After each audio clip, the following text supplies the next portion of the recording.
Hey fam, good evening. Welcome to another Stewardship in Motion. I'm Lionel. Um, Welcome. It's Wednesday night. We go live every Wednesday, 6 p.m. Eastern Standard Time. Super excited. We got a ton of changes, big changes coming to the Minding Our Business Academy. We're just trying to make a better product that reaches all of you and provides value. But tonight, we are going to talk a little bit about how our stewardship isn't complete until it serves a greater purpose. And so, for that, I'm going to pull some graphics up and take a little journey with you. I'm hoping your Wednesday night is exceptional. Hope you're having an awesome week. Hoping this has been an awesome summer for you thus far. I'm excited, getting ready to do some travel here next week, but we'll still be coming live. We'll still have content for you. So this week we want to talk about something that's not that popular, how it's more blessed to give than to receive. And try not to get too preachy with this one, but really show you some benefits and um, how it can serve you in a great way, you serving others and putting others before yourself. So this has been a little bit of a journey we've been on the last couple of weeks. Um, and so let's rock and roll. Let's get right to it. So if, like I said, you've been kind of rocking with us over the last couple of weeks, we've talked about how just being faithful with your finances ultimately pays. And then we kind of jumped on that stepping stone, and then we took it a little further into stewarding what we've been given. Last week we talked about multiplication, and this week we're going to get a little deeper into what is the purpose of the multiplication. We talked about the minors last week, and so what is multiplication for? Is God giving us these resources, influence, knowledge, skills, capacity? Is He giving it to us for our own personal benefit? So tonight we're going to talk about the blessing and becoming an open handed steward. So our scripture reference for this is found in Acts and in this scripture, let me just throw a little bit of context out there.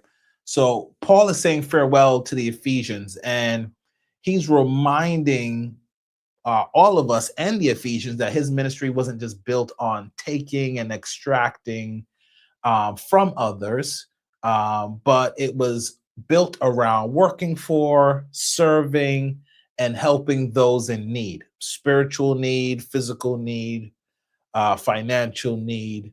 And so in this scripture, he basically is recalling the words of Christ. These are not his original words, but I just pulled this particular scripture because it appears twice in the New Testament. And he's basically quoting Christ and saying, he's quoting Jesus and saying, it's more blessed to give than to receive in this phase, in this end phase of his life. So he's not saying it's more comfortable. He's not saying it's more convenient to do so. He's saying it's more blessed to do so. And so I want to prioritize that as we open and unfold this conversation. Feel free to jump in the comments, whether you're joining us on Facebook, Instagram, YouTube, and share what resonates with you about this message, about the scripture itself. If you have a different interpretation or different take, share, open the dialogue, open the conversation. Let's go down this stewardship road together. Let's learn and grow together. So let me read that. Essentially, the snippet of the scripture is it is more blessed to give than it is to receive. And again, like I just said, it's a quote. And so how do we translate that to today's economy? How do we translate this to our lives? What am I multiplying for? Is it that God is just giving me this extra pile of things for me to protect? Um, Usually not, because the more you acquire, we talked about this maybe several times, the difference between riches and wealth. Riches is the accumulation of things.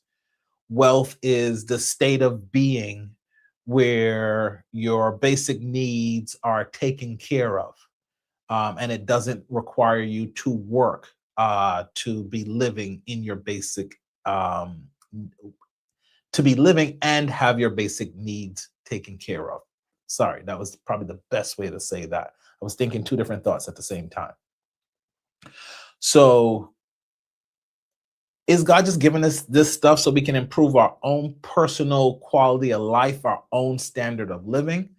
Uh, that's part of it. He tells us to live life and live it abundantly, but he also tells us to bank in God's economy. He also tells us if we lend to the poor, we lend unto him. He tells us that he's concerned with the poor and the widows and the orphans of the world and the incarcerated people. He tells us that he's all those things are where his heart is. And I think he blesses us in order to do that work, to be, as you would hear in church, the hands and feet of Christ, to actually do that work. And I think a portion of what he blesses us with, yes, is for us to live in that abundance. But ultimately, that is not mission one and destination one.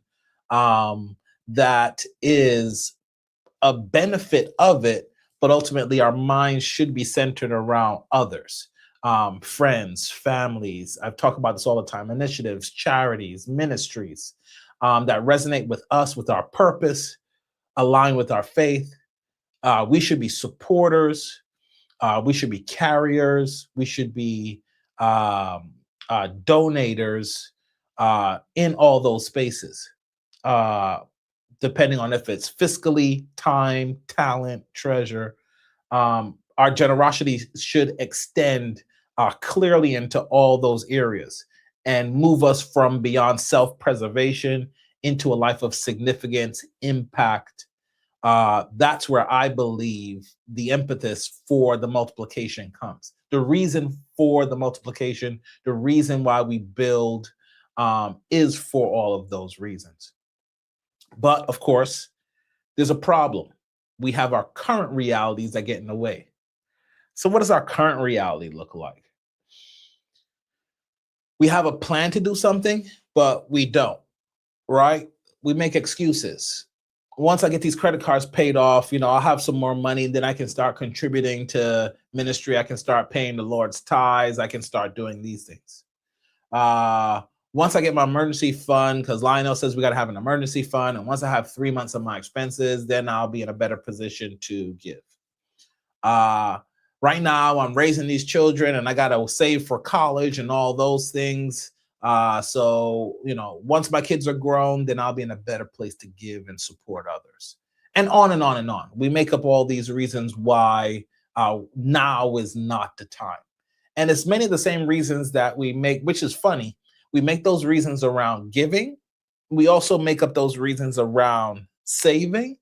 And we make up the same exact reasons around investing, which is very interesting to me, that our social construct pushes us into this space of being anxious and afraid to give and support others, anxious and afraid to not consume all of our money and save some of it for the future, anxious and afraid to take risk to build our wealth for ourselves, our families, ministries, and other areas. We make up almost word for word the same exact excuses for three completely different areas of our life: our giving, our saving, and our multiplying.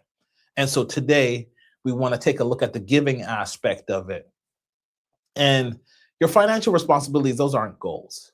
Um, but there's almost always a series or another milestone that you can just kind of push into that excuse, because it never stops. There's always something else. Because, like I said before, the more our income grows, the more things we acquire that require maintenance, require attention, require additional resources.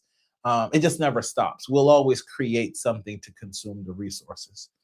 So when we treat generosity like something,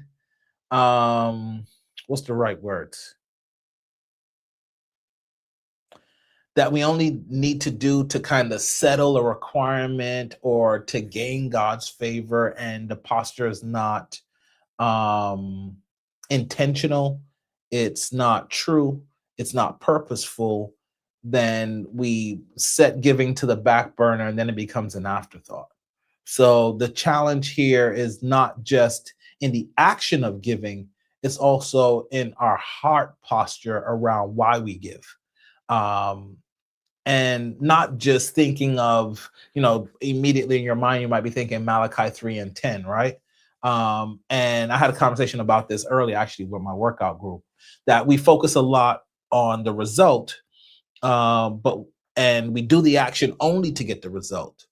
We don't do the action with genuine intention to actually be a blessing to the ministry that we participate in. We're only just looking for the windows of heaven to be opened and to get that result, to get that abundance. We're not actually thinking by setting aside this money, it sets our heart posture in a certain way to make us more receptive to receive the abundance of God and to do what's right. So it's just a very interesting dynamic that we find ourselves in whenever we have a conversation around giving. So, what's the core problem here? Like I said, a lot of us think of our generosity is a reward. We tie it to that Malachi 3 and 10 promise. We Giving is not, proof that every financial issue will be solved. Sometimes we want to make sure all my financial issues are solved before I start thinking about someone else. It's that old what they tell you when, if you've ever flown on an airplane, the flight attendant always tells you, in a case of emergency, put your oxygen mask on first before you go to help others, right? So we have that heart posture, we have that mindset around giving. And I think if you look at it as a steward, if you're a person of faith, that is a worldly mindset. That's not, shouldn't be our mindset. Our mindset should be, God is the source, not my job. I'm going to honor the source, just like Abel did, as a proof that there is more abundance to come. I'm okay letting go of this because I know there's so much more coming my way. That really should be the mindset, not looking at, if I do this, I'm obligating God to do this for me. And I think that's how we think of it. But there's also two different mindsets here, right? Accumulation is like, how much of this can I keep? What can I hoard? What can I build for the future and put away? And then we might apply some some scripture text to it, right? A wise man leaves an inheritance for his children's children. We find that in Proverbs, but really it's coming from a greed and selfish mentality. Meanwhile, a stewardship mentality is thinking, what were these resources really meant to accomplish? Who can I help with these resources beyond meeting my own personal needs? And I was talking about this too when we actually last week, every Wednesday, my workout group, after we work out, we do a little bit of Bible study. Plug for the F3 Nation out there, fitness, faith, and fellowship. So we were talking about how in our minds we get sort of give and take with God. And so we're looking at, if you do this for me, then I will do that. And then we're not looking at the true purpose of what it is we're getting. We're not looking at what the intent of the blessing was, and then also who the source is. And because we honor the source, we do it out of love. And then the benefit is the benefit. It's not transactional. That's the language I was looking for as I was scrambling in my mind. So that's what we're looking at, how not to give in a transactional way, but how to live this sort of open-handed life where you trust that whatever you're getting, there's way more abundance there. So I have no problem opening my hand and releasing the first fruits and allowing that to bless ministry, allowing that to bless others. And then knowing that my provider, my source, knows my needs and will continue to bless me. So, as we look at this framework, let's dive into it. The open-handed framework. And if I'm looking up here, it's only because I've changed my configuration a little bit. So I got multiple screens everywhere. So bear with me as my eyes are sort of all over the place. I just want to make sure you guys are seeing what I'm seeing, or I'm seeing what you all are seeing. So the solution framework is really built on three pillars. We give, we manage, and we multiply. And that's really what we've been teaching all along. As I sort of zoom in and out of this stewardship system, this money management system that we teach at the Minding Our Business Academy, it may seem like these things are very complex and there's multiple parts, but there's really only just a few core parts. And what I'm doing is showing you the big picture sometimes, and then I zoom in on one part of that picture, and then I zoom back out. So today we're zooming in on the giving piece. If you know anything about what I teach, the 10-10-80 principle, 10% is to giving, 10% is to saving, and then we live off the 80%, right? And then we have the 7-account framework inside of that, and that teaches us how to live on the 80%, how to manage our money, how to automate our money, and really create a system that everything is happening based on a plan, the spending plan, right? So I hope that summation kind of gave you that holistic look as we dive in. So these pillars are still some of the same core 7 pillars that we teach, but this is essentially how we take a look at this open-handed life. So generosity has to be a part of the plan. And then otherwise, if we don't plan it, it will depend entirely on what's left over. It'll depend entirely on our emotions, how we feel about giving. And then it gets crowded out by responsibility, bills, our feeling about the person we're giving to or the ministry. And it's not a priority, it's not intentional, it becomes accidental. So we want you to plan it, prepare for it, and then make room for it. So that is the first step is that, oops, I'm sorry, did I jump past my first step? Oh, my first step slide is missing, but trust that that was the first step, is to give first. Sorry, my slides got a little out of whack here. So give first is part one of this. It has to be in the plan, like I said, that 10% we want to honor God, and we also want to be intentional about our giving. And this is not, the faith part of it is really important, but even our fiscal economy, our government has even honors this, right? Our generosity is tax deductible. So what other reason than to reduce your tax, your tax liability by giving? And so it's incentivized by the IRS for us to give. So whether you're looking at this from a spiritual lens or you're looking at it from a practical financial lens, the financial benefit is, if I give away that money, I'm not taxed on it. That's powerful. So the first step in step one, again, apologies, the slide isn't reflecting this, but you want to give first and not merely just allow it to fall to the leftovers. The slide I'm showing now, slide 2, you want to make sure you're giving on purpose. And so that way you're not manipulated by the commercial of the little kid in some developing nation with the flies all over their head. And it's this very sad story that that leads you to give. And that's how we're manipulated, because if you look at those organizations' profit and loss statement, 80% of the money that you gave is going into their pocket in the form of administrative costs. That's payroll, right? I think one of the biggest organizations in America that has some of the largest capital due to donations is the Red Cross.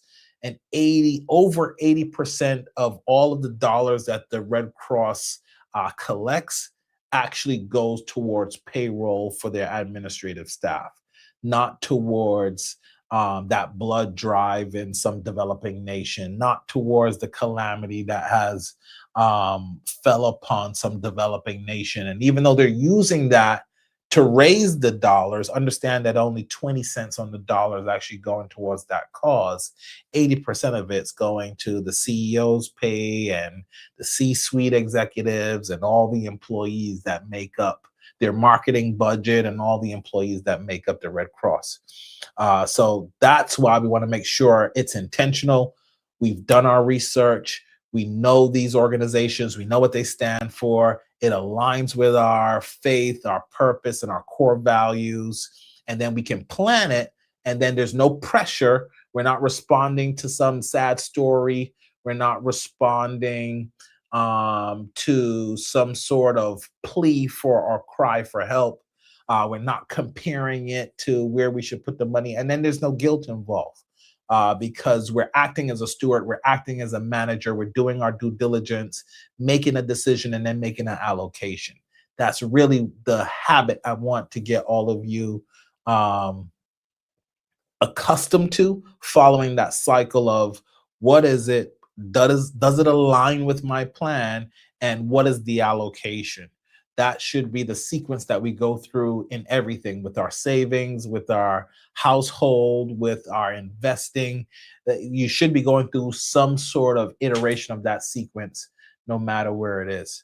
And then the giving is not just financial, the giving is of your time, your knowledge, your access to relationships. Maybe you know someone that is very wealthy and they're looking to support a worthy cause. Maybe it's encouragement. Maybe it's access to yourself and other things that you may have. Maybe it's your influence, your voice, sharing that community. So we can give a lot of things beyond our finances. So generosity is much broader than that transactional thinking of I'm going to give in order to receive. And the third step here is simply just to release it. Um, and not have any expectation on how it will be returned back to you. That's probably the most powerful point of this slide. Is often we look at, I'm going to give it, but I want to have control over what you do with it. So if we see someone that we can tell visibly they may be struggling with some substance abuse or something like that. You know, I've been with people before, we ride and that person comes up to the car and you want to give them something. I was like, man, I ain't giving them no money so they can smoke it. Well, we don't do the right thing with our money. So how dare us also expect a higher a higher level of honesty and responsibility from someone who's struggling, someone who's destitute, than we have for ourselves. We ought to just give without the condition of whatever they're going to do with the money. The act is not in what they the I think the benefit, the reward is not in what they do with it, is in your heart posture and giving it, right? So it helps us release a lot of the internal things we struggle with, right? Our own greed gets diminished to a degree when you're helping other people. It increases your compassion and your ability to hear and empathize with other people's situation. It gives you deeper trust in the source because in that position where you gave, and then when you get back, however that happens, it just reinforces that your creator, whatever God you serve, actually sees you and is taking care of you. Um, Stronger relationships. Um, when you do things for people, they appreciate it and they appreciate you. I remember when I was in sales, One of the things they teach you when you're learning sales is people, don't. They used to say a couple different things, but people used to say people don't. Let me get the. I'm trying to get the saying right. People don't care how much you know until they know how much you care. So that was something they used to teach us when we're selling to people, not to spend so much time with the knowledge base of it, but really trying to get to know that person and what their need is, and then trying to help them satisfy that need. And I think that's what deepens relationships when someone knows that you didn't have to, but you went out of your way to support them, whether financially, time wise, resources, you made a connection for them. All these are things that if you look at the relationships that you value, they're usually people that were impactful in your life in that way.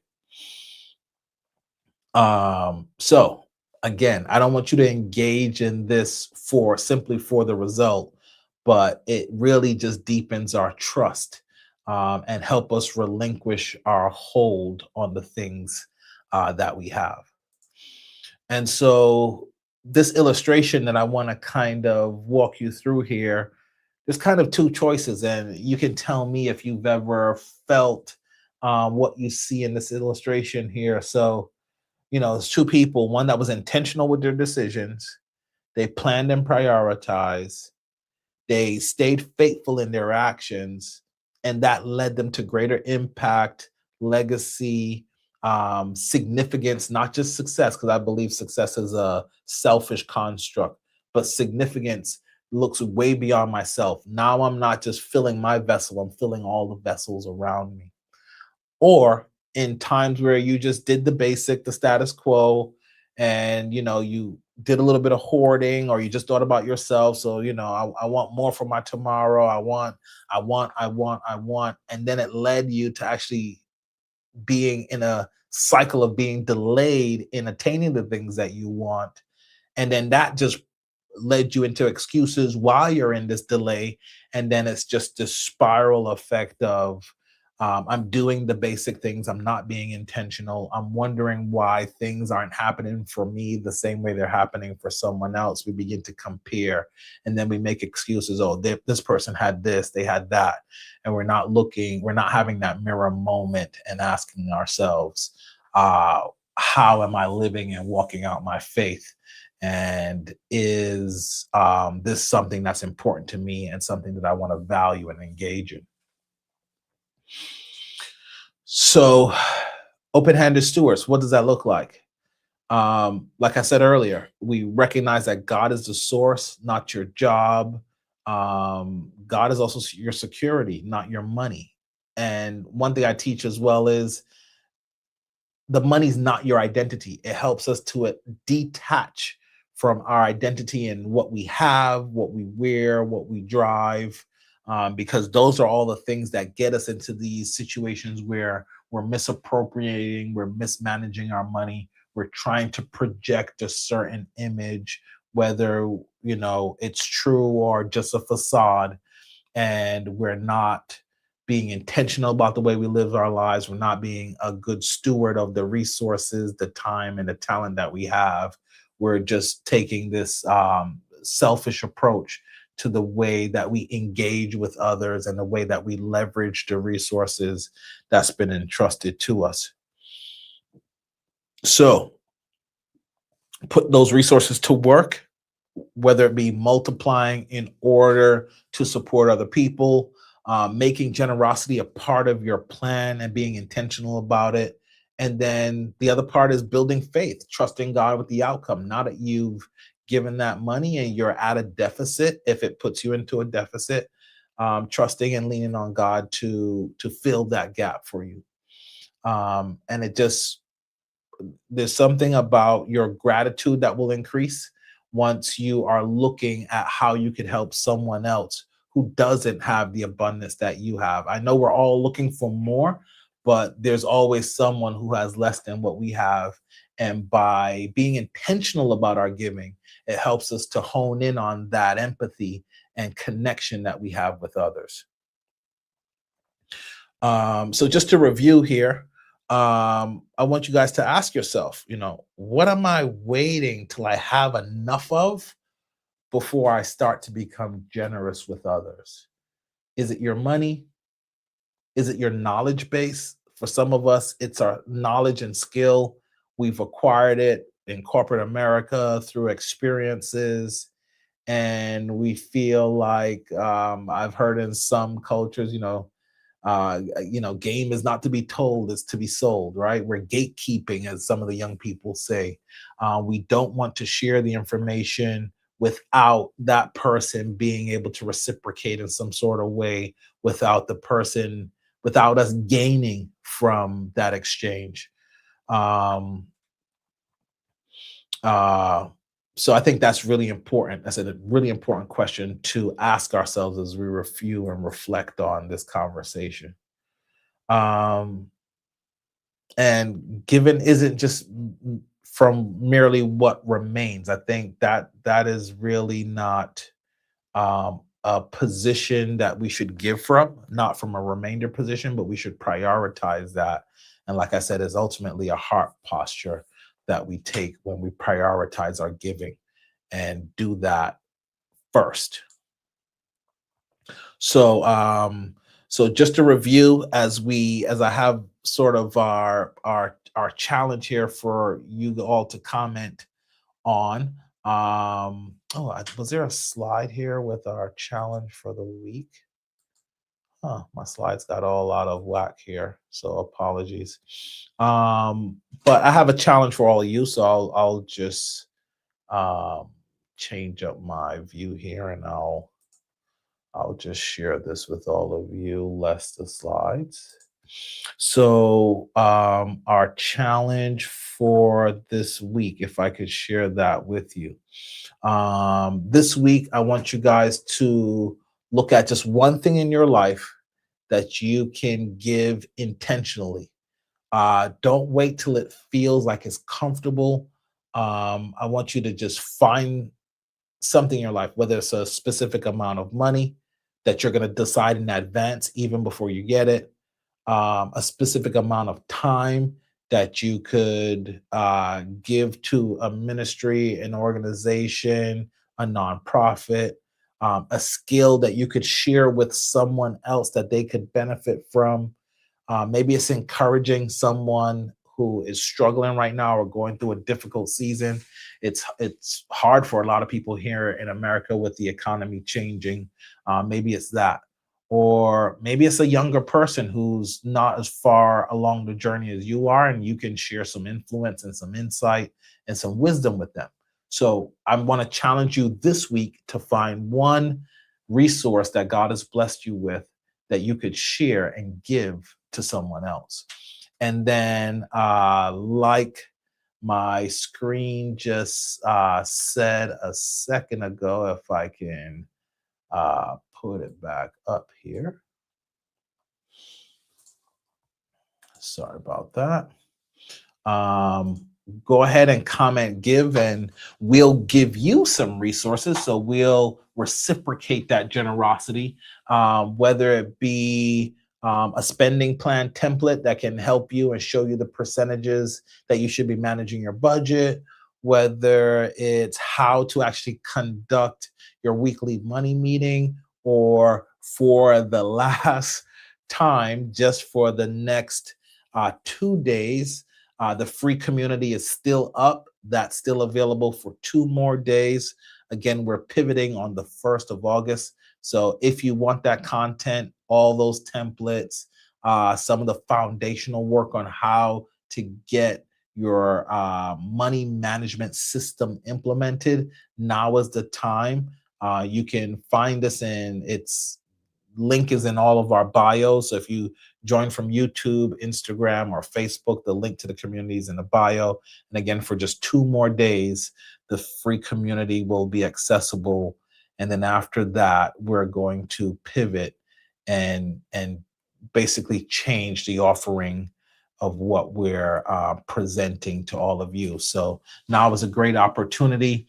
It's still that mid-year-ish time.